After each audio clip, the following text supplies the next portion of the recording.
Hello everyone, welcome back to our YouTube channel RNCC nursing online coaching. जैसा कि आप सभी को पता है, अपनी कुछ प्रीवियस क्लासेज जो चल रही है वो एक MCQ सेशन चल रहा है। अगेन एक अपना सेम MCQ सेशन रहने वाला है जो आपकी टारगेट रहेगा RML एग्जाम को लेते हुए, साथ में SG PGI चंडीगढ़ और नॉर्थ साइड 23 को भी टारगेट लेते हुए हम अपन अभी ये सेशन चला रहे हैं। शुरू करने से पहले मैं आप सभी को बताना चाहूँगा कि हमारी टेस्ट सीरीज चलाई जा रही है हमारी ऑफिशियल RNCC के ऐप पे, जो आप गूगल प्ले स्टोर से आप डाउनलोड कर सकते हो, जो कि एकदम अफोर्डेबल प्राइस पे है। और आपके MCQs काफ़ी, उसमें हमने काफ़ी सेलेक्टिव MCQs रखे हैं एग्जाम्स के टाइप्स ऑफ व्यू के according to syllabus and according to exam जो क्राइटेरिया रहता है उसके अकॉर्डिंग। तो आप उनको भी आप अपनी प्रैक्टिस में रखिएगा ताकि आपकी और अच्छे आप उसमें मार्क्स ऑब्टेन कर सको। मेन एग्जाम्स के अंदर आपको रियल टाइम एक्सपीरियंस होगा। ठीक है, तो शुरू करते हैं आज की अपनी क्लास को। फर्स्ट क्वेश्चन कुछ इस प्रकार है, the most significant complication in client undergoing chronic peritoneal dialysis. एक पेशेंट है जो क्रोनिक पेरिटोनियल डायलिसिस उसके चल रहा है लंबे टाइम से। तो अब इस कंडीशन के अंदर सिग्निफिकेंट कॉम्प्लिकेशन क्या हो सकती है, मोस्ट सिग्निफिकेंट कॉम्प्लिकेशंस क्या हो सकती है पेरिटोनियल डायलिसिस का। ऑप्शंस है हमारे पास में, पल्मोनरी एम्बोलिज्म, हाइपोटेंशन, डिसेप्निया या फिर पेरिटोनाइटिस। पेरिटोनियल डायलिसिस की कॉम्प्लिकेशंस के बारे में आपसे पूछा है तो क्या होगा।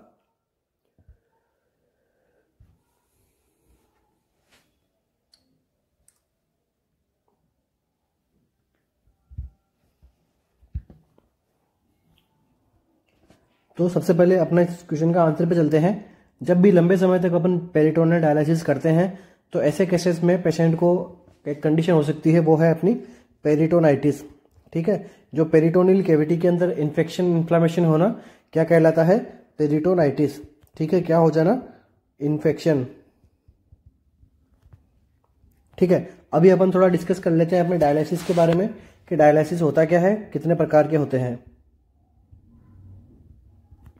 ठीक है, डायलिसिस का क्या मतलब हो गया, डायलिसिस क्या करता है, remove waste product and water from blood. इस प्रोसेस को हम क्या बोलते हैं, डायलिसिस। ठीक है, डायलिसिस दो प्रकार से अपन कर सकते हैं। सबसे पहला डायलिसिस होता है एक्यूट, दूसरा डायलिसिस होता है क्रोनिक। तो एक्यूट डायलिसिस किन किन सिचुएशन में कर सकते हैं अपन, जब किसी पेशेंट के अंदर फ्लूइड का ओवरलोड हो, दूसरा हाइपरकेलेमिया, या फिर एक्यूट रीनल फेलियर की कंडीशन में। इसके बाद में अपन किस में कर सकते हैं, पल्मोनरी एडिमा के केसेस के अंदर अपन कर सकते हैं एक्यूट। उसके बाद में अगर किसी पेशेंट में एसिडोसिस की मात्रा ज़्यादा हो तब अपन कर सकते हैं। और उसके बाद में अपन क्या कर सकते हैं, मेडिकेशन, कोई भी मेडिकेशन की अगर ओवरडोज हुई है तो अपन क्या कर सकते हैं, एक्यूट डायलिसिस अपन कर सकते हैं। अब बात करते हैं क्रोनिक डायलिसिस की। तो क्रोनिक डायलिसिस किन केसेस के अंदर करते हैं, उन पेशेंट में करते हैं जिनमें अपन क्या होता है, रीनल फेलियर होता है। साथ साथ में रीनल फेलियर में कौन सी स्टेज हो, ESRD का मतलब क्या हो गया, एंड स्टेज रीनल फेलियर। ठीक है, इन पेशेंट के अंदर क्रोनिकली लंबे टाइम तक जो है वो डायलिसिस चलता रहता है। ठीक है, ये तो हो गए अपने टाइप्स। ठीक है, अभी अपन डिस्कस कर लेते हैं मेथड्स के बारे में। तो दो प्रकार के हमारे पास में मेथड होता है। सबसे पहला मेथड होता है वो कौन सा होता है, हीमोडायलिसिस। सेकंड होता है पेरिटोनियल डायलिसिस। सबसे पहले अपन पढ़ लेते हैं क्या, हीमोडायलिसिस के बारे में।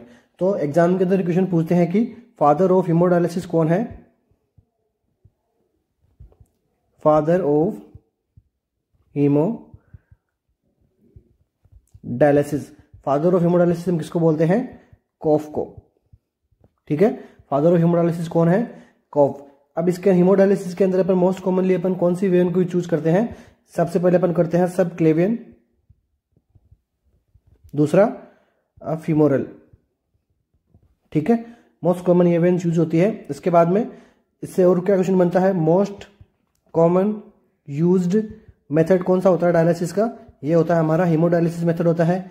किन किन कामों में काम आता है, एक तो हो गया रिनल फेलियर के अंदर काम आता है, दूसरा ESRD वाले पेशेंट्स में काम आता है। ठीक है, अब इसका टाइमिंग पूछते हैं कि भाई कितने टाइम में इसका गैप कितना रहना चाहिए, तो ये रहता है 3 to 4 times in a week. टू कितने हार के लिए रहता है, अगर आप एक सेशन के लिए आप आए हो तो इसके अंदर मिनिमम 3 to 4 आवर्स की आपको रिक्वायरमेंट होती है एक डायलिसिस कंप्लीट होने के लिए। अब इससे एक और इंपॉर्टेंट क्वेश्चन बनता है कि इसके हीमोडायलिसिस के अंदर अपन कौन सा एंटीकोगुलेशन मिलाते हैं, तो वो अपन यूज में लेते हैं हिपेरिन का। ठीक है, ताकि जो डायलाइजर के अंदर जो ब्लड का क्लोट्स वगैरह वहाँ पे नहीं हो और यहाँ पे कंप्लीट अपना हीमोडायलिसिस हो जाए अच्छे से। ठीक है, अब अपन डिस्कस कर लेते हैं क्या, पेरिटोनियल डायलिसिस के बारे में।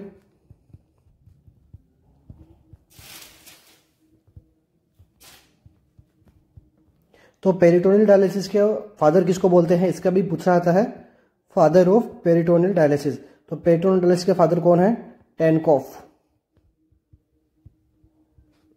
ठीक है, और इससे बाद में क्या क्वेश्चन बनता है, पेरिटोनियल डायलिसिस के अंदर जो फिल्ट्रेशन होता है वो किसके द्वारा होता है, ये होता है नेचुरल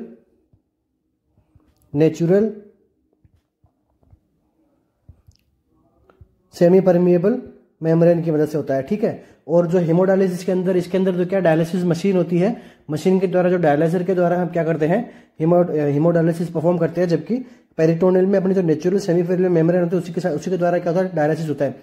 अब इसके अंदर क्या होता है, एक अपन देखते हैं ड्यूअल टाइम। ये एग्जाम में कई बार पूछा था कि भाई ड्यूअल टाइम क्या होता है, तो ड्यूअल टाइम कितना होना चाहिए, मिनिमम ड्यूअल टाइम कितना होना चाहिए, ये होना चाहिए 20 मिनट्स का। ठीक है, मैक्सिमम में कितना हो सकता है, 3 आवर्स का। ड्यूअल टाइम का क्या मतलब होता है, ड्यूअल टाइम का क्या मतलब होता है, टाइम इन विच डायलिसेट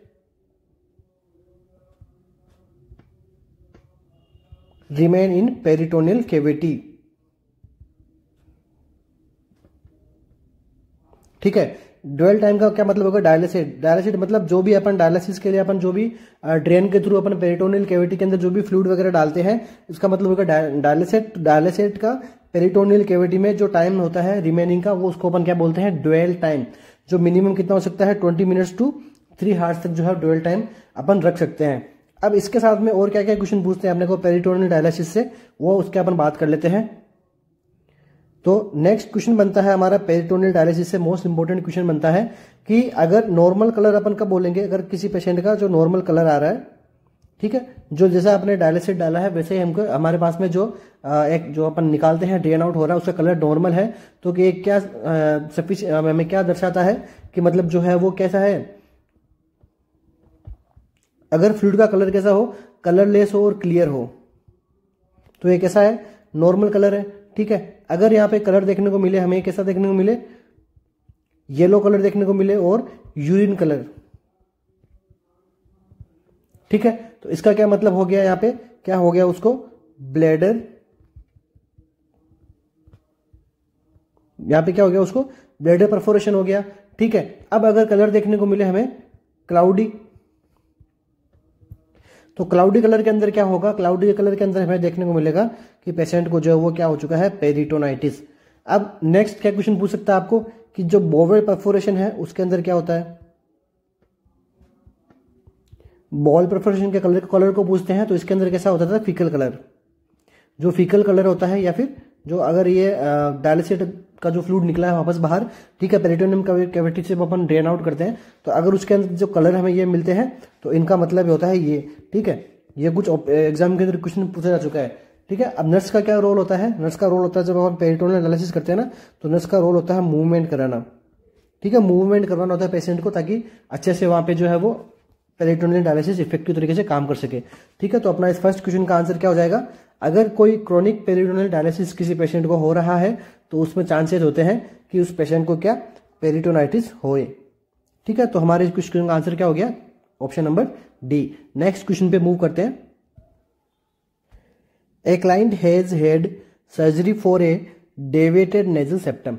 ठीक है, एक क्लाइंट है जिसको क्या सर्जरी हुई है, नेजल सेप्टम का जो, अगर ये अपना नॉर्मल नेजल सेप्टम होता है तो उस पेशेंट में क्या था, डेविएशन था, ठीक है, नेजल सेप्टम में, तो उसकी क्या कर दी गई है, सर्जरी कर दी गई है। तो which of the following would indicate the bleeding was occurring even if the nasal drip pad remain dry.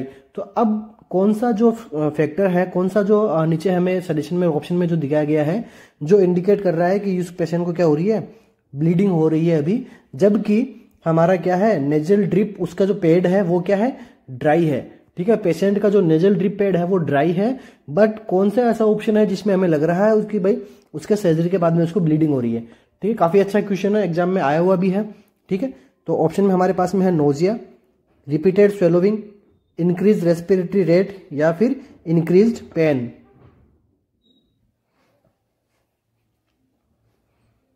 कौन सा ऑप्शन है जो हमारा इसके अंदर रहेगा करेक्ट?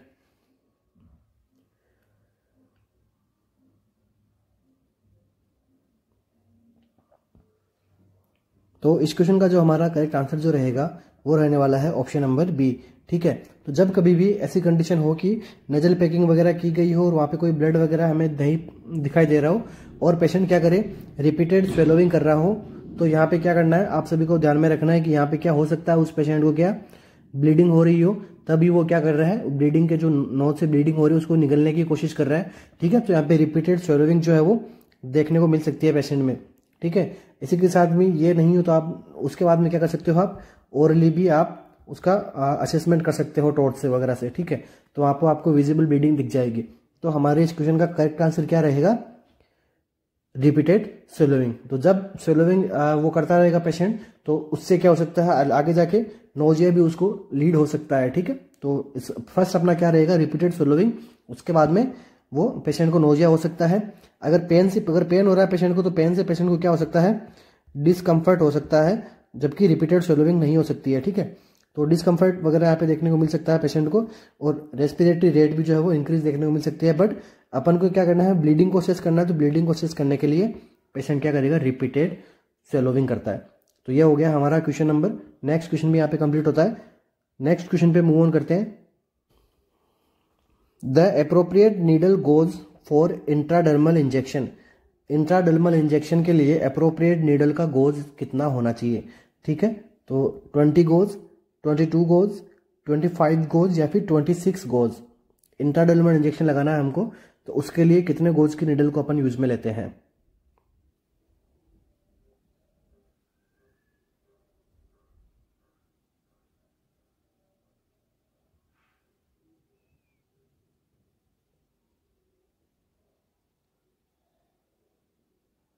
तो इंट्राडर्मल इंजेक्शन के अंदर हम कितने नंबर की गोज यूज में लेते हैं, ऑप्शन नंबर डी 26 गोज की नीडल काम में लेते हैं, ठीक है। तो अपन 1 बाय 1 अपन देख लेते हैं। सबसे पहले कौन सा इंजेक्शन आ गया, इंट्राडर्मल। तो इसके अंदर नीडल की साइज क्या रहेगी, नीडल की साइज क्या रहेगी, 26 गोज। इसके बाद में एंगल क्या रखना है हमको, एंगल क्या रखना है, 10 to 15 डिग्री का एंगल रखना है। एंड जो अमाउंट क्या रखनी है, ठीक है, अमाउंट से क्वेश्चन पूछा हुआ है, तो अमाउंट कितनी होनी चाहिए, 0.5 ml। तो अमाउंट भी आपको ध्यान रखनी है। उसके बाद में अपन बात कर लेते हैं सबक्यूटेनियस की। तो सबक्यूटेनियस के अंदर अपन क्या रखते हैं, एंगल कितना रखते हैं। सबसे पहले नीडल यहाँ पे कितनी होनी चाहिए, 25 to 27 गोज के यहाँ पे नीडल देखते हैं। बट एक में आपको आंसर दे तो आपको 25 गोज के आपको काम में लेनी है। यहाँ पे अपन एंगल कितना रखते हैं, एंगल अपन रखते हैं 45 डिग्री का एंगल रखते हैं यहाँ पे। इसके बाद में अपन यहाँ पे अमाउंट कितना रखते हैं, अमाउंट अपन लेते हैं 1 ml का, ठीक है। इसके बाद में बात करते हैं अपन किसकी, इंट्रामस्कुलर। तो इंट्रामस्कुलर में नीडल कितनी रहती है, नीडल रहती है यहाँ पे 22 गोज की, ठीक है। 22 to 25 गोज के अपन क्या रखते हैं, नीडल रखते हैं। इसके बाद में यहाँ पे अपन एंगल सभी को आप पता ही है कि 90 डिग्री लगता है, इंट्राडर्मल लगता है 90 डिग्री लगता है। और यहाँ पे अमाउंट अपन कितना दे सकते हैं, 3 to 5 ml ईच बटक्स में अपन, ठीक है। इसके बाद हम बात कर लेते हैं आईवी। तो आईवी के अंदर क्या है, नंबर ऑफ कैनुलाज अपन देखते हैं, ठीक है। अलग अलग नंबर के यहाँ पे कैनुला देखने को मिलते हैं, 14, 16, 17, 18, 20, 22 एंड 24 एंड 26 तक हमें क्या कैनुला वगैरह देख सकते हैं। तो इनकी फ्लो रेट के अकॉर्डिंग अपन फ्लूइड दे सकते हैं, ठीक है। तो अपन यहाँ पे पैलेंटी ऑफ फ्लूइड अपन यहाँ पे पेशेंट को जो प्रोवाइड करवा सकते हैं। तो ये हो गया हमारा नेक्स्ट क्वेश्चन भी। यहाँ पे अपन क्या रखेंगे, 26 गोज अपन डायमीटर के अपन क्या करते हैं, नीडल की यूज में लेते हैं, नेक्स्ट क्वेश्चन पे मूव करते हैं। All of the following are common signs and symptom of phlebitis except, क्या पूछा है हमसे, एक्सेप्ट पूछा है आपसे कि जितने के ऑप्शंस में से सारे साइन और सिम्टम है फ्लेबाइटिस के, एक को छोड़ के। ऑप्शन है हमारे पास में पेन और discomfort at the IV insertion site, जहाँ पे अपन आईवी इंसर्शन बनाते हैं वहाँ पे क्या हो रहा है, पेशेंट को पेन और डिस्कम्फर्ट हो रहा है। Oedema and warmth at the IV insertion site, यहाँ पे एडिमा दिख रहा है और जो वार्मनेस भी फील हो रही है साइट पे। सी क्या है, a red streak existing the IV insertion site, ठीक है, एक रेड स्टिक है वो वहाँ पे क्या कर रही है, एग्जिट कर रही है वहां से। और ऑप्शन डी क्या है, Frank bleeding at the insertion side, insertion side पे क्या हो रही है, ब्लीडिंग हमें दिखाई दे रही है। तो कौन सा ऑप्शन है वो फ्लेबाइटिस को शो नहीं कर रहा है।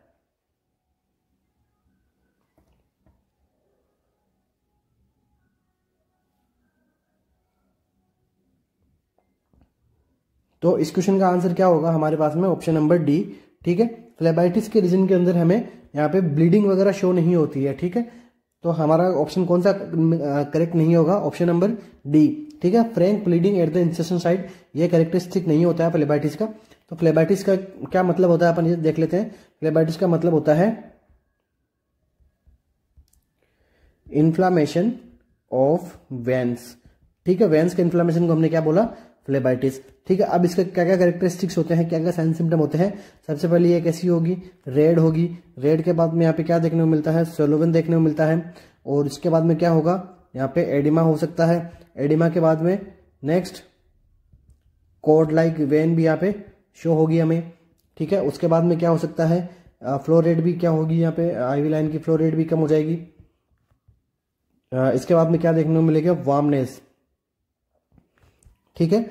तो ये सब चीजें जो है हमें फ्लेबाइटिस के केस के अंदर दिखाई देती है, ठीक है। तो ये क्या क्वेश्चन बनता है कि अगर फ्लेबाइटिस से बचाना है तो क्या करना होता है, हमें क्या करना होता है, कैनुला की अपन साइड को हमें क्या करना होता है, चेंज करना होता है, ठीक है। अगर हमें लग रहा है कि यहाँ पे फ्लेबाइटिस हो सकता है तो कैनुला क्या करना है, हमें चेंज करना है। कब करना है, 72 to 96 आवर पे अपन क्या करना है, कैनुला को अपन क्या कर देना, चेंज कर देना है, ठीक है। तो जिस हैंड में फ्लेबाइटिस हो रखा है उसके अपोजिट हैंड में क्या करना है, हमें कैनुला इंसर्शन करना होता है, सेम उस हैंड में नहीं करना होता है, ठीक है। इसके बाद में ये हो गया हमारा फ्लेबाइटिस।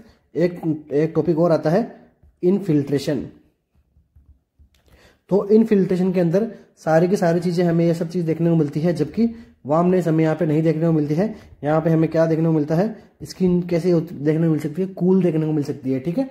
बाकी सारे सिम्टम ऐसे हमें देखने को मिल सकते हैं एज इट इज फ्लेबाइटिस के, जबकि इनफिल्ट्रेशन में क्या देखने को मिलता है, कूलनेस हमें देखने को मिलती है, ठीक है। तो हमारा इस क्वेश्चन का करेक्ट आंसर कौन सा हो गया, option number D. Next question पे मूव करते हैं।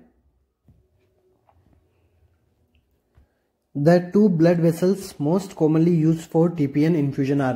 तो जब कभी भी अपन क्या करते हैं, टीपीएन का यूज करते हैं, मीन्स क्या हो गया, टोटल पेरेंट्रल इन्फ्यूजन को अपन यूज में करते हैं। तो इसके लिए मोस्ट कॉमनली यूज में ली जाने वाली ब्लड वेसल्स कौन सी है। टोटल पेरेंट्रल न्यूट्रिशन के लिए हमें ध्यान में रखना चाहिए कि कौन सी वेसल्स, कौन सा हमें यूज में लेना है, जो हमें सेंट्रल वेंस वगैरह है हमें क्या करनी है, यूज में लेनी होती है। तो कौन सी वेंस है वो सेंट्रली रहती है।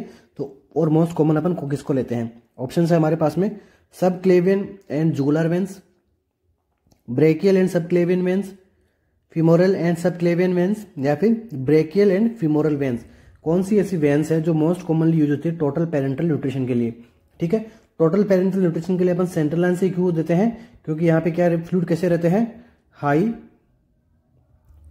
ऑस्मोलैरिटी वाले फ्लूइड रहते हैं, जिनको अगर अपन नॉर्मल वेन से अपन जैसे अपन कैनुला लगाते हैं उन साइड से अपन अगर इंसर्शन करवा देंगे तो ये क्या कोज करा देगा, फ्लेबाइटिस, ठीक है। फ्लेबाइटिस वगैरह कोज करा देता है। इसलिए हमें क्या करना है, सेंट्रल वेन को हमें काम में लेनी चाहिए, क्योंकि इनका डायमीटर बड़ा रहता है और जो हाई ऑस्मोलैरिटी के जो फ्लूइड रहते हैं वो इजीली इसके अंदर जाके एब्जॉर्प्शन में हो सकते हैं, ठीक है। तो इसके लिए हम मोस्ट कॉमन वेन्स कौन कौन सी अपन यूज में लेंगे, कौन सी ब्लड वेसल्स यूज में लेते हैं।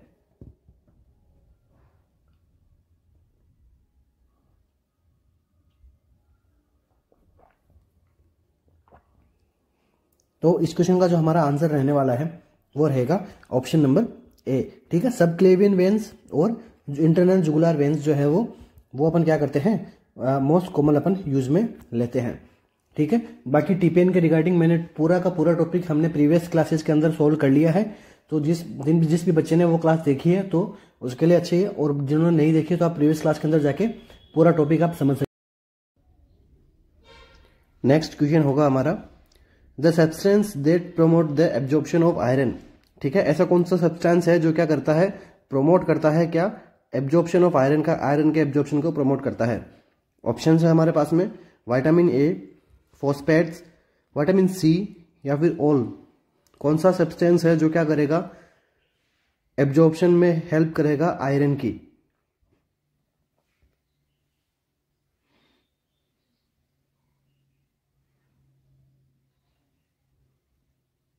तो हमारा ऑप्शन कौन सा करेक्ट होगा इस क्वेश्चन के अंदर, ऑप्शन नंबर सी। ठीक है, सी के अंदर कौन सा विटामिन है, विटामिन सी है यहाँ पे।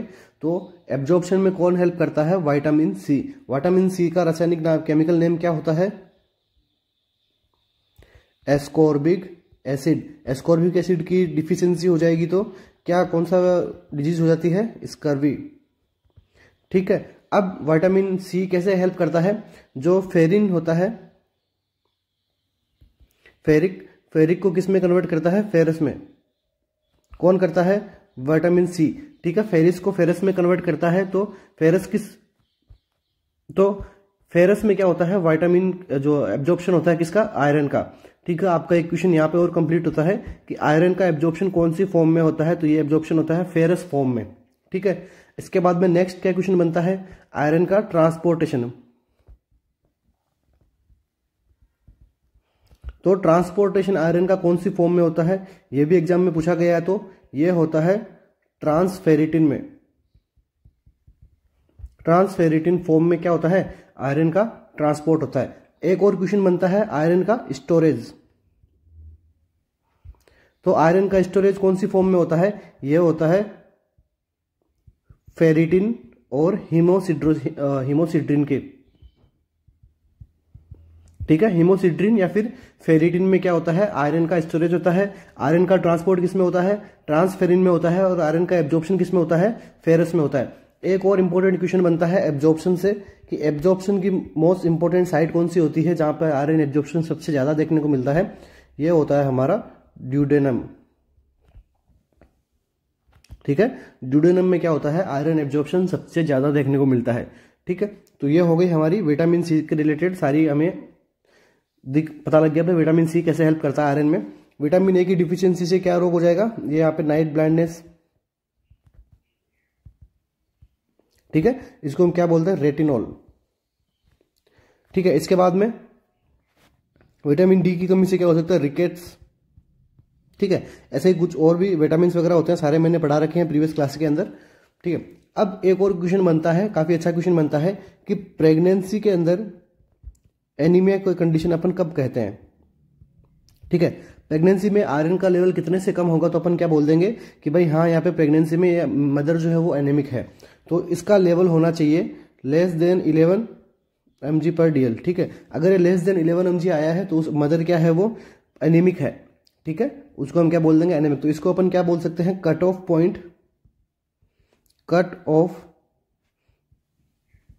Point for anaemia during pregnancy. ठीक है, लेस देन 11 mg/dl अगर आए तो उसको अपन एनीमिया में कंसीडर करते हैं प्रेग्नेंट लेडी के अंदर।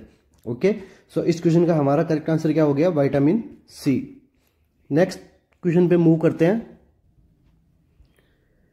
नेक्स्ट क्वेश्चन है हमारा, extra calorie requirement for a lactating mother. Lactating mother के लिए कितनी कैलोरी है वो एक्स्ट्रा रिक्वायरमेंट होती है, नॉर्मल कितनी कैलोरी से कितनी ज़्यादा कैलोरी रिक्वायरमेंट होती है।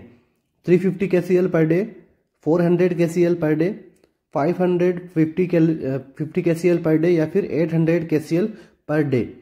ठीक है, कितनी कैलोरी रिक्वायरमेंट बढ़ जाती है लैक्टेटिंग मदर के लिए।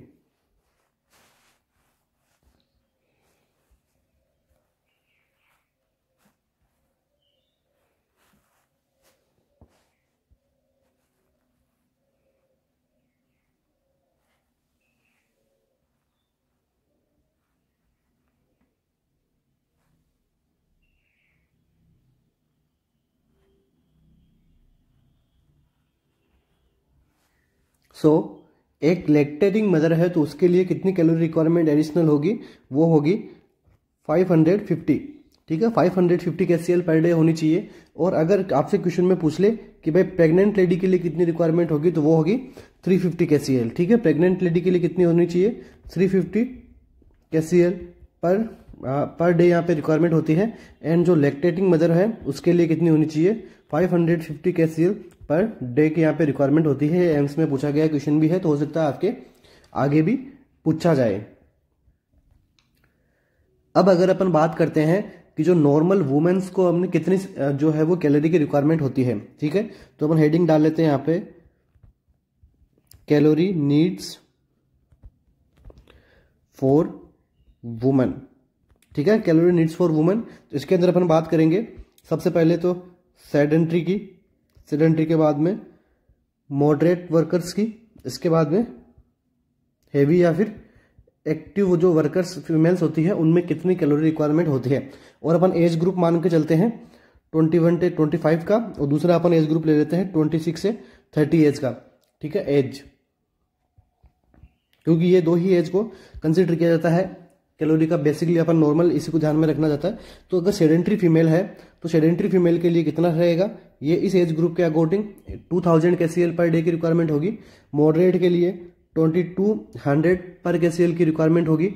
एंड हैवी वर्क के लिए 2400 पर कैसीएल की पर डे की रिक्वायरमेंट होती है। ठीक है, अब अगर वहाँ पे वो फीमेल क्या है 21 से 25 ईयर एज की है और वो मदर क्या हो गई, यहाँ पे प्रेग्नेंट हो गई, तो यहाँ पे मॉडरेट की अगर एज की मदर है तो इसमें अपन क्या कर देंगे, प्लस 350 के ऐड कर देंगे, क्योंकि प्रेगनेंटी में कितनी रिक्वायरमेंट होती है 350।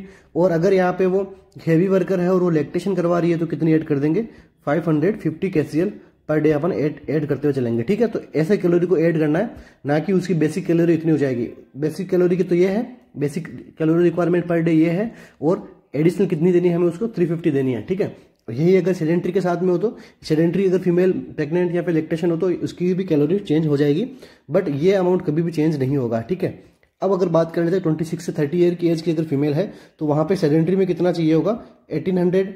ठीक है, और उसमें चाहिए होगा हमें 2000, और इसमें हैवी वर्कर्स में अपने को चाहिए होगा 1400। ठीक है, अगर इस एज ग्रुप का अगर फीमेल्स हमें यहाँ पे देखने को मिलती है तो। ठीक है, तो इसके अंदर अपन क्या कर देंगे, ये दोनों अमाउंट जो ऐड कर देंगे, और क्वेश्चन के अंदर अपन कैलोरी भी निकाल सकते हैं कि भाई हाँ इसकी पर डे कैलोरी इतनी होनी चाहिए। यहाँ पे तो इन्होंने ऐड करने का बताया है, एडिशनल कैलोरी का बताया, एक्स्ट्रा कैलोरी का बताया। अगर आपसे एग्जैक्ट कैलोरी का भी पूछे तो भी हम निकाल सकते हैं। ठीक है, तो ज़्यादा हमें रेंज इसी को मानते हुए चलना है, क्योंकि इसी को रेंज मानते हुए एग्जामिनर क्वेश्चन पूछता है। ठीक है, तो ये हो गया हमारा क्वेश्चन। नेक्स्ट क्वेश्चन भी यहाँ पे कंप्लीट होता है। अभी अपन मूव ऑन करते हैं अपने नेक्स्ट क्वेश्चन पे। Which deficiency disease is also known as rice eaters disease. Rice eaters disease हम किसको कहते हैं, ऑप्शन है हमारे पास में, बेरी बेरी, स्कर्वी, रिकेट्स या फिर पेलेग्रा। कौन सी डिजीज को हम राइस ईटर डिजीज भी कहते हैं।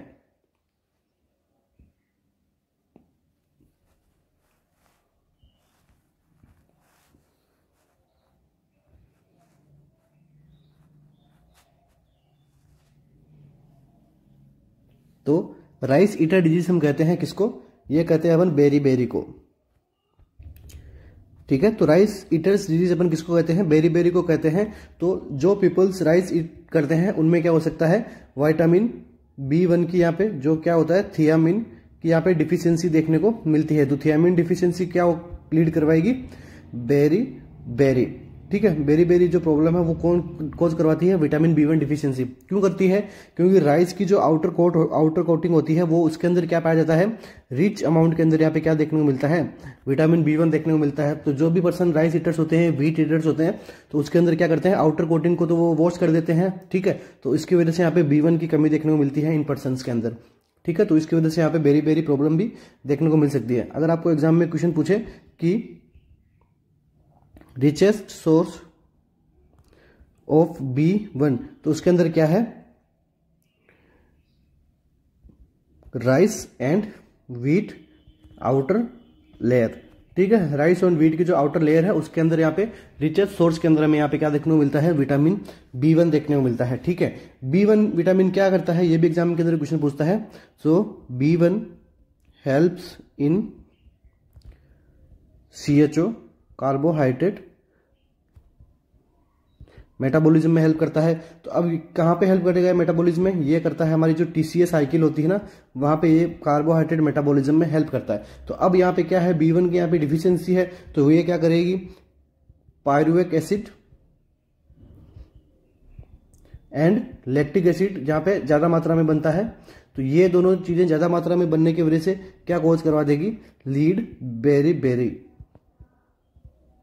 ठीक है, तो लीड बेरी कोच करवा देगी। बेरी भी 3 टाइप की होती है।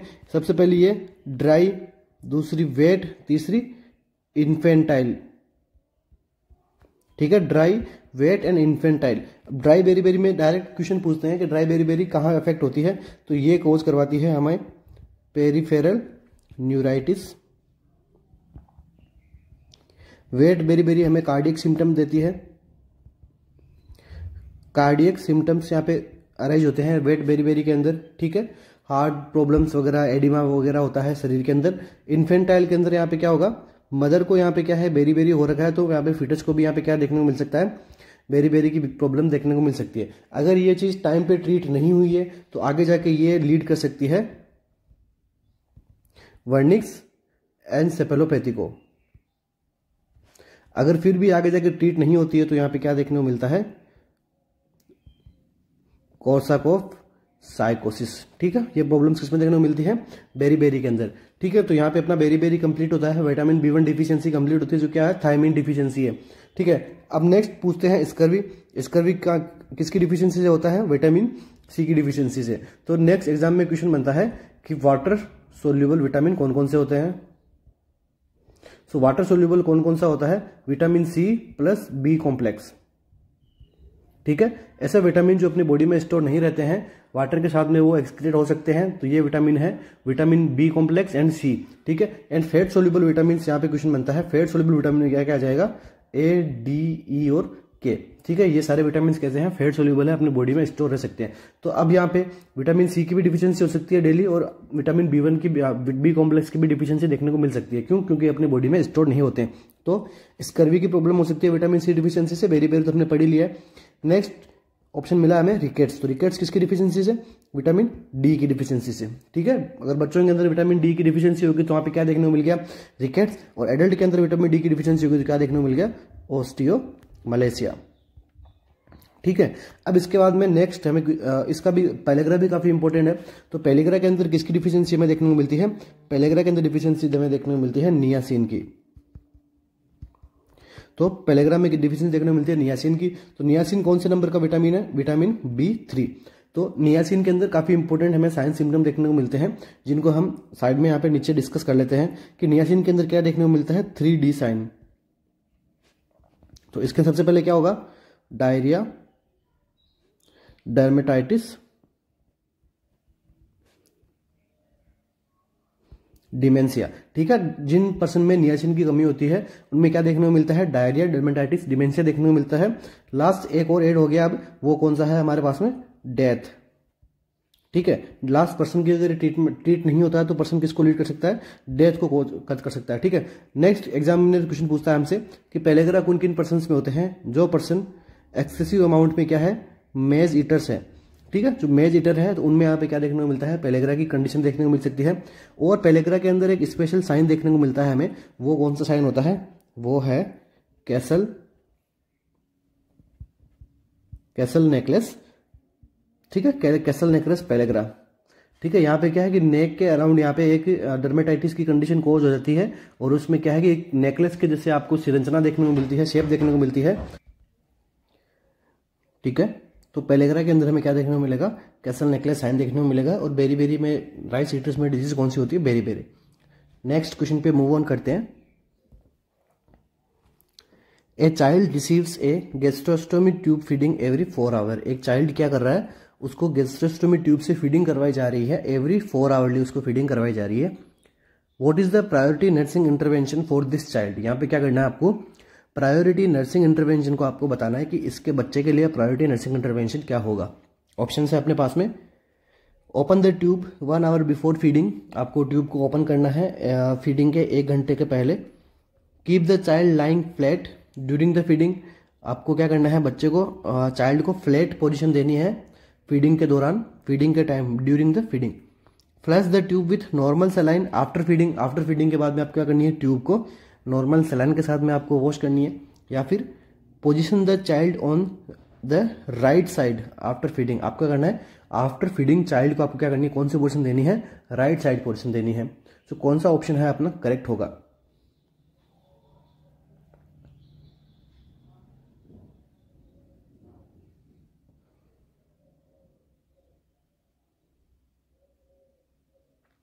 तो इस क्वेश्चन के अंदर अपना करेक्ट आंसर जो होगा वो होगा ऑप्शन नंबर 4। ठीक है, जब कभी भी हम फीडिंग करवाते हैं तो फीडिंग करवाने के बाद में चाइल्ड को क्या करना है, राइट साइड में आपको क्या करना है, पोजीशन देना है। क्यों देना है, अगर आपने चाइल्ड को लेफ्ट साइड में पोजीशन दे दी तो क्या हो जाएगा, रीगर्जिटेशन यहाँ पे देखने को मिल सकता है। तो क्या करना है, टू प्रिवेंट रीगर्जिटेशन आपको क्या पोजीशन देनी है, राइट साइड पोजीशन देनी है। ठीक है, ये अपना क्या हो गया, स्टमक हो गया। ठीक है, तो यहाँ पे फूड कंटेंट आएगा। फूड कंटेंट आने के बाद में राइट साइड में अपना क्या है, अपना मूव ऑन करता है, ड्यूडेनम के साइड में जाता है। ठीक है, पाइलोरिक इंस्पेक्टर के साइड में जाता है। ठीक है, जब अपन बेबी क्या कर देंगे, राइट साइड पोजीशन देंगे तो एक तो ये ग्रेविटी की मदद से भी ये क्या हो जाएगा, फूड यहाँ पे स्टोर स्टमक के अंदर ज़्यादा टाइम तक, मतलब रीगर्जिटेशन करवाने जितना यहाँ पे स्टोर नहीं रहेगा और ये खाली होता रहेगा स्टमक भी। अगर हमने बच्चे को यहाँ पे लेफ्ट साइड की पोजीशन दे दी तो फूड यहाँ पे कलेक्ट रहने की संभावना यहाँ पे ज़्यादा रहती है। ठीक है, पेरिस्टाल्सिस मूवमेंट होते हैं, बट जितना कंपेरेटिवली लेफ्ट अपन राइट साइड में देंगे तो ज़्यादा पेरिस्टाल्सिस मूवमेंट की वजह से यहाँ पे इजीली अपने फूड जो है वो जो हमने फीडिंग करवाई है वो इजीली यहाँ पे एक्सपेल हो जाएगी। जबकि अपन लेफ्ट साइड में कराएंगे तो यहाँ पे ज़्यादा स्टोर रहेगा फूड और हो सकता है कि वो बच्चे को क्या कर जाए, रीगर्जिटेट कर जाए। इसलिए क्या करना है, हमें आफ्टर फीडिंग क्या करनी है, राइट साइडेड पोजिशन हमें क्या करनी है, प्रोवाइड करवानी है। ठीक है, यहाँ पे ऑप्शन नंबर 3 भी कुछ बच्चों का राइट हुआ होगा। यहाँ पे हमें क्या करना है, नॉर्मल सलाइन से कभी भी हमें क्या करना है, फ्लश नहीं करना है। या फ्लश हमें किससे करना है, डिस्टिल्ड वाटर से। डिस्टिल वाटर ले लो आप, या फिर आप ले लो क्या, आप प्लेन वाटर ले लो, जो ड्रिंकिंग वाटर आता है ना, प्लेन वाटर, उससे भी आप क्या कर सकते हो, फ्लश कर सकते हो। ठीक है, नॉर्मल सलाइन से आपको फ्लश नहीं करना है क्योंकि ये इलेक्ट्रोलाइट इम्बेलेंस कोज करवा सकता है। इसके लिए क्या करना है, डिस्टिल वाटर आपको या फिर प्लेन वाटर आपको यूज में लेना चाहिए। इसके बाद में ऑप्शन 2 में क्या लिखा है, keep the child flat position में। तो फ्लैट पोजिशन में हम कभी नहीं रखेंगे, कौन सी पोजिशन रखेंगे, यहाँ पे सेमी फोवलर पोजिशन में हम क्या करते हैं, फीडिंग करवाते हैं। ठीक है, इसके बाद में open the tube before 1 hour. ये कोई करवाने की नीड नहीं है कि आपको before 1 hour open the tube करने की, ट्यूब को ओपन करने की रिक्वायरमेंट यहाँ पे कतई नहीं होती है। ठीक है, तो ऑप्शन नंबर 4 हमारा क्या होगा, इसके अंदर करेक्ट आंसर है। नेक्स्ट क्वेश्चन पे मूव करते हैं। A maternity nurse should screen for diabetic mellitus in pregnancy. ठीक है, एक मैटरनिटी नर्स है, वो क्या कर रही है, डायबिटिक मेलिटस प्रेगनेंसी के अंदर कब उसको स्क्रीन करेगी, कब स्क्रीनिंग टेस्ट करेगी डायबिटिक मेलिटस का प्रेगनेंसी के अंदर। ऑप्शन है अपने पास में 6 to 17 weeks, 18 to 23 weeks, 24 to 28 weeks, या फिर 28 to 32 वीक्स। कब डायबिटिक मेलिटस का स्क्रीनिंग कब होता है प्रेगनेंसी के अंदर। तो डायरेक्ट अपन क्वेश्चन के आंसर पे चलते हैं। तो ये स्क्रीनिंग होती है हमारे यहाँ पे 24 to 28 वीक पे हम क्या करते हैं, डायबिटिक मेलिटस के लिए अपन क्या करते हैं, स्क्रीनिंग करवाते हैं। ओके, सो हमारे इस क्वेश्चन का करेक्ट आंसर क्या हो गया, 24 to 28 वीक। तो स्क्रीनिंग के लिए कौन सा टेस्ट करते हैं, ये एग्जाम के अंदर पूछा गया हुआ है। तो स्क्रीनिंग के लिए अपन टेस्ट जो करते हैं वो करते हैं GTT। क्या नाम हो गया इसका, glucose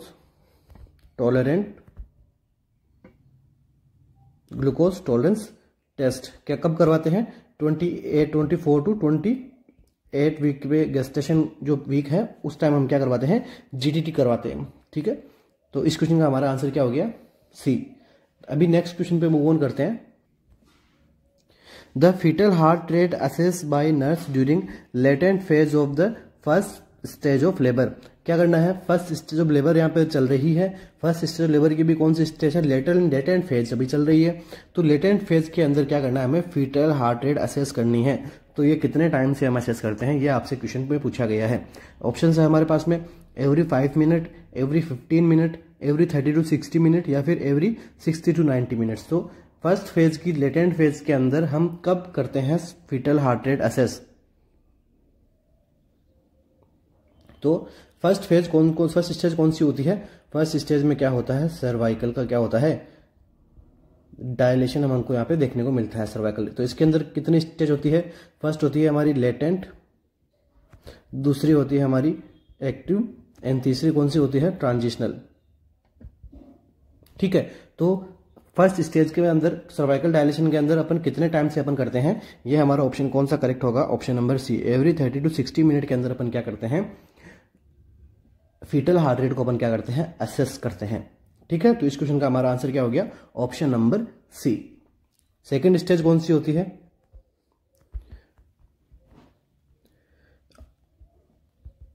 delivery of foetus. Foetus की जिसमें डिलीवरी होती है तो वो कौन सी स्टेज होगी हमारी, सेकंड स्टेज होगी। थर्ड स्टेज में क्या होती है, थर्ड स्टेज में हमारा प्लेसेंटा एक्सक्रीशन होता है, प्लेसेंटा बाहर निकलता है। फोर्थ स्टेज कौन सी होती है, फोर्थ स्टेज होती है ऑब्जर्वेशनल स्टेज। ठीक है, तो हमें कुछ पता भी होना चाहिए कि फर्स्ट स्टेज में क्या होता है, सर्वाइकल डायलेशन होता है। सेकंड स्टेज में सर्वाइकल डायलेशन तो फीटस की डिलीवरी का होता है, उसके बाद में फीटस की डिलीवरी से प्लेसेंटा एक्सपल्सन की स्टेज होती है, उसके बाद में ऑब्जर्वेशनल स्टेज होती है। तो ये 4 स्टेज होती है लेबर की। ठीक है, तो ऐसे पता होना चाहिए आपको। तो अभी मूव ऑन करते हैं अपने नेक्स्ट क्वेश्चन पे। The nurse is suctioning a client who had laryngectomy. एक नर्स क्या कर रही है, सक्शन कर रही है क्लाइंट के, उसके क्या हुए, लेरिंगेक्टोमी उसको करवाई गई है। What is the maximum amount of the time nurse should suction the client. Maximum time तक, कब कितना टाइम तक जो है वो नर्स क्या कर सकती है, सक्शन कर सकती है किसी पेशेंट को।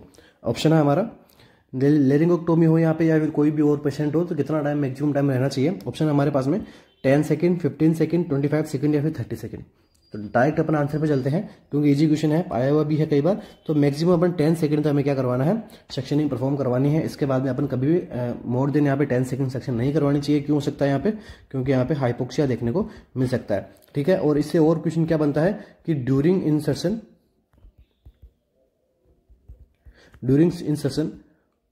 सक्शन ऑफ रहना चाहिए। ड्यूरिंग इंसर्शन के टाइम पे कभी भी सक्शनिंग ऑन नहीं रहनी चाहिए। ठीक है, एक्सक्रिएशन के टाइम पे जब सक्शन कैथेटर अपन एक्सक्रिएट करते हैं, वापस अपन बाहर निकालते हैं, या फिर एक्सपल्सन के टाइम पे हमें क्या करना है, ऑन करना है सक्शन को। ठीक है, कभी अपन इंसर्शन के टाइम पे कभी सक्शन ऑन नहीं करना है। जब अपन सक्शन बाहर खींचते हैं, पुल आउट करते हैं, तब हमें क्या करना है, ऑन करना सक्शन को। ठीक है, ये भी कैसा होना चाहिए, ये होना चाहिए रोटेटिंग मैनर के अंदर। ठीक है, अपन को ऐसे सक्शन कैथेटर को ऐसे गोल गोल घुमाते हुए हमें क्या करना है, बाहर निकालना है, वो भी 10 सेकंड के अंदर अंदर। ठीक है, ड्यूरिंग इंसर्शन में हमें सेक्शन ऑन नहीं करना है, ड्यूरिंग एक्सप्रेशन में हमें 10 जो ऑन करके रखना है। ठीक है, और वो भी रोटेटिंग मैनर के अंदर में क्या करना है, बाहर निकालना है। ठीक है, सक्शन कैथेटर को कभी ज़्यादा अंदर नहीं डालना है। ठीक है, कैरेना के पॉइंट से ऊपर ऊपर हमें रखना होता है सक्शन कैथेटर। ठीक है, तो हमारे इस क्वेश्चन का आंसर क्या हो गया, 10 सेकंड। नेक्स्ट क्वेश्चन पे मूव करते हैं। Which is the most relevant knowledge about oxygen administration to a client with COPD। एक COPD का क्लाइंट है तो उसके लिए ऑक्सीजन एडमिनिस्ट्रेशन करना है, तो उसके लिए मोस्ट रिलेवेंट नॉलेज क्या रहे। आप एक नर्स हैं और आप नर्स को क्या करना है, COPD का आपको पास में क्लाइंट है, उसके लिए आप क्या करना है, ऑक्सीजन एडमिनिस्ट्रेशन करना है उसको। तो आपका बेस्ट रिलेवेंट नॉलेज कौन सा रहेगा according to option. Oxygen is administer best using a non rebreather mask, blood gases are monitored using a pulse oximeter, hypoxia stimulates central chemoreceptors in the medulla that make the client breathe, oxygen at 1 to 2 liter per minute is given to maintain the hypoxic stimulus for breathing। तो कौन सा option है वो correct होगा, आया हुआ question है exam के अंदर। ठीक है, आपको पता ही होना चाहिए हमारे जो सेशन रहते हैं ये मोस्टली क्वेश्चन एग्जाम के अंदर आए हुए रहते हैं, ताकि इन टॉपिक्स को हम और अच्छे से आपको पढ़ा सकें। ठीक है, ताकि इन टॉपिक्स में से आगे कुछ ऐसा कुछ क्वेश्चन आपको देखने को मिले तो आपका वो टॉपिक से उस क्वेश्चन रॉन्ग नहीं हो। ठीक है, बाकी का कुछ इजी टॉपिक्स है वो तो आप सब लोग कवर अप करते ही रहते हो अपनी स्टडी के अकॉर्डिंग। ठीक है, तो ऐसे क्वेश्चंस भी एग्जाम के अंदर पूछे जा चुके हैं। तो ऑप्शन में क्या दिया गया है कि आपको ऑक्सीजन का एडमिनिस्ट्रेशन करना है आपको नॉन रिब्रीदर मास्क से, ब्लड गैस को मॉनिटर करना है पल्स ऑक्सीमीटर से, या फिर हाइपोक्सिक स्टिमुलस। जो हाइपोक्सिया का है, हाइपोक्सिया अगर पर्सन की बॉडी में हो रहा है तो हाइपोक्सिया क्या कर रहा है, सेंट्रल कीमोरिसेप्टर्स को एक्टिव कर रहा है, जो कहाँ पे होते हैं, मेडुला के अंदर। ठीक है, ये आपको ध्यान में रखना है कि सेंट्रल कीमोरिसेप्टर्स कहाँ होते हैं, मेडुला के अंदर, that make the client breathe. अब तो क्या मेडुला क्या कर रहा है, क्लाइंट को ब्रीथ करवाने में हेल्प कर रहा है। या फिर ऑप्शन नंबर डी क्या है, आपको ऑक्सीजन चलानी है 1 to 2 लीटर पर मिनट पे। ठीक है, मेंटेन रखना है आपको हाइपोक्सिक स्टिमुलस। ठीक है, फॉर ब्रीथिंग। कौन सा ऑप्शन है वो करेक्ट होगा। तो डायरेक्ट अपन चलते हैं क्वेश्चन के आंसर के ऊपर। तो हमारा ऑप्शन नंबर डी है वो क्या होगा, करेक्ट होगा। क्यों होगा, ताकि अपने हाइपोक्सिक स्टिमुलस को हमें क्या करना है, मेंटेन करके रखना है। ठीक है, तो इसके लिए हमें क्या करना है, 1 to 2 लीटर पे ही हमें क्या कर रखना है, ऑक्सीजन को रखना है। ठीक है, तो COPD के अंदर ऑक्सीजन का लेवल कितना होना चाहिए, 1 to 2 लीटर होना चाहिए। एक क्वेश्चन तो ये हो गया। COPD के अंदर ब्रीथिंग को मेंटेन करने के लिए क्या हेल्प करता है, हाइपोक्सिक स्टिमुलस मेंटेन करता है। एक क्वेश्चन ये और हो गया। ठीक है, अब अगर आप क्या कर दोगे 2 लीटर से अगर आप ज़्यादा यहाँ पे ऑक्सीजन प्रोवाइड करवा रहे हो तो यहाँ की जो ऑक्सीजन है वो किस पे बाइंड होती है, ऑक्सीजन बाइंड होती है हीमोग्लोबिन पे। तो अगर हीमोग्लोबिन पे आप ऑक्सीजन बाइंड होगी तो यहाँ पे CO2 को निकालने के लिए हीमोग्लोबिन यहाँ पे नेसेसरी में अमाउंट में नहीं बचता है पीछे, तो क्योंकि यहाँ पे क्या हो जाएगा, आप ऑक्सीजन आपने ज़्यादा प्रोवाइड कर दिया तो यहाँ पे CO2 रिटेंशन बॉडी के अंदर बढ़ जाएगा, तो जिसकी वजह से COPD में तो ऑलरेडी CO2 का रिटेंशन होता है, तो हमें 2 लीटर से ज़्यादा हमें नहीं प्रोवाइड करवानी है। ठीक है, साथ साथ में अगर अपन 1 to 2 लीटर रखते हैं, ठीक है, तो अपने बॉडी में क्या हो रहा है, CO2 का एक्सपेल आउट भी हो रहा है। ठीक है, तो इसकी वजह से क्या एक होम्योस्टेसिस का मेंटेन बना हुआ रहता है। ठीक है, जिसकी वजह से क्या है कि हाइपोक्सिक स्टिमुलस हमें ब्रेन के पास में मिलता रहता है जो आगे ब्रीथिंग के लिए रिस्पॉन्सिबल होता है। ठीक है, तो ये 2 रीजन होते हैं कुछ, इसलिए हम क्या करते हैं ऑक्सीजन को अपन 1 से 2 लीटर के अपन मेंटेनेंस पे अपन चलाते हैं। तो दूसरा क्वेश्चन क्या बनता है, नेक्स्ट क्वेश्चन क्या बनता है, तो इसके लिए मास्क कौन सा यूज करना है, कि आपको ऑप्टिमम मास्क, ठीक है, जो एकदम एक्यूरेसी के साथ में आपको 1 से 2 लीटर की ही आपको ऑक्सीजन प्रोवाइड करवाएगा। लाइक आपने 2 लीटर पे सेट की है ऑक्सीजन को तो वो 2 लीटर ही देगा, 3 लीटर आपको नहीं पहुंचाएगा। अगर आपने 5 लीटर पे आपको ऑक्सीजन प्रोवाइड करवा दी और आपने उस मास्क को सेट कर दिया आपने 2 लीटर पे, तो वो 5 लीटर की ऑक्सीजन नहीं देगा, वो 2 लीटर की ऑक्सीजन देगा, बाकी के 3 लीटर वो एनवायरमेंट में छोड़ देगा। तो ऐसा कौन सा मास्क है, तो बेस्ट मास्क फॉर COPD वो कौन सा होता है, वेंचुरी मास्क। ठीक है, वेंचुरी मास्क अपन यूज में लेते हैं, बेस्ट मास्क फॉर COPD, क्योंकि ये क्या करती है, ये एक optimum set amount of oxygen का क्या है अब डिलीवर करता है। ठीक है, इसलिए वेंचुरी मास्क को अपन यूज में करते हैं COPD में। ठीक है, वेंचुरी मास्क ऐसा मास्क होता है लाइक जिससे आपने अगर 2 लीटर पे आपने उसको सेट कर दिया, वेंचुरी मास्क के अंदर एक इक्विपमेंट होता है, ठीक है, तो जिसको अपन बोलते हैं वेंचुरी, उसको अगर आपने 2 पे अगर आपने इसको फिट कर दिया है, फिक्स कर दिया है, तो ये क्या करेगा, अगर आप 3 लीटर भी अगर आप ऑक्सीजन दे रहे हो, बाई चांस आपने वो थोड़ा सा आपने ऑक्सीजन का जो वो है फ्लो है आपने बढ़ा दिया, अगर बाई चांस वो 3 लीटर हो गया तो पर्सन में 3 लीटर नहीं जाएगा, 2 लीटर ही जाएगा, क्योंकि आपने 2 लीटर तक सेट किया हुआ है। ठीक है, तो ऐसा अपना मास्क होता है, जो इसका मतलब 2 लीटर का आता है, 4 लीटर का आता है, 6 लीटर का आता है, अलग अलग मास्क आते हैं वेंचुरी मास्क में कलर कोडिंग के अकॉर्डिंग, तो आप उसकी इमेज देख सकते हैं। तो बेस्ट मास्क कौन सा होगा, वेंचुरी मास्क। तो नॉन रिपीटर मास्क को अपन काम में नहीं लेते हैं, वेंचुरी मास्क को अपन काम में लेते हैं। नेक्स्ट क्वेश्चन पे मूव ऑन करते हैं। The nurse is reviewing the laboratory result for a child schedule for tonsillectomy. एक चाइल्ड की क्या शेड्यूल हो रहा है, टेंसिलेक्टोमी करनी है एक चाइल्ड को, तो नर्स क्या कर रही है, रिव्यू कर रही है किसको, लेबोरेटरी रिजल्ट को, कि भाई जो लैब रिजल्ट आए हैं उसको नर्स देख रही है। क्यों देख रही है, क्योंकि अभी नर्स की चाइल्ड की क्या होनी है, टॉन्सिलेक्टोमी होनी है। The nurse determine that which laboratory value is most significant to review. Nurse को क्या पता करना है कि कौन सी जो सिग्निफिकेंट रिव्यू आया है वो मोस्ट इंपॉर्टेंट है। ऑप्शन हमारे पास में creatinine level, prothrombin level, sedimentation rate या फिर ब्लड यूरिया नाइट्रोजन लेवल। तो कौन सा लेवल है वो मोस्ट इंपॉर्टेंट होता है टॉन्सिलेक्टोमी सर्जरी में, फिर किसी भी प्रकार की सर्जरी के अंदर।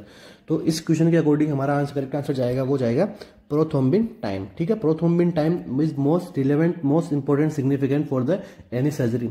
ठीक है, प्रोथ्रोम्बिन टाइम नॉर्मल कितना होना चाहिए, नॉर्मल प्रोथ्रोम्बिन टाइम होता है 9.6 से 11.8 सेकेंड। ठीक है, तो ये यहाँ पे एक रेंज रहती है। ठीक है, इस रेंज के अंदर हमें क्या प्रोथ्रोम्बिन टाइम रहना चाहिए, ताकि ये जो सर्जरी के टाइम पे ब्लीडिंग को एक्सेस नहीं करवाए। ठीक है, तो प्रोथ्रोम्बिन टाइम अच्छा रहेगा तो ब्लीडिंग भी ज़्यादा नहीं होगी। ठीक है, इसके बाद में दूसरा क्या देख सकते हैं अपन, APTT, ठीक है, एक्टिवेटेड पार्शियल थर्मोप्लास्टिक टाइम को अपन देख सकते हैं, तो ये कितना होता है 20 to 36 सेकेंड का। ठीक है, तो ये prothrombin time according to this question, prothrombin time हमारा मोस्ट इंपॉर्टेंट है टॉन्सिलेक्टोमी सर्जरी के लिए। तो इसी के साथ ही आज की अपनी क्लास को अपन कंप्लीट करते हैं। आशा करता हूँ कि आपको वीडियो अच्छा लगा हो, आपको समझ में भी आई हो सारे टॉपिक्स, और कुछ भी डाउट्स वगैरह हो तो आप हमारे कमेंट बॉक्स में कमेंट कीजिए, हम वहाँ पे आपका सॉल्यूशन देंगे डाउट का। और साथ साथ में हमारी टेस्ट सीरीज भी रन करवाई जा रही है RNCC के ऑफिशियल ऐप पे, तो आप उनको भी बाय करके, अब जो कि एकदम अफोर्डेबल प्राइस पे हमने रखा है। ठीक है, बाय करके आप अपनी प्रिपरेशन को और अच्छी स्ट्रेंथ प्रोवाइड करवा सकते हो। तो wish you all the best, thank you so much. कोई भी सपना साकार करने के लिए सबसे जरूरी है सही कोच का होना। चुनिए RNCC को और करें अपने एम्स 9 से प्रिपरेशन का सपना साकार। Download the app now.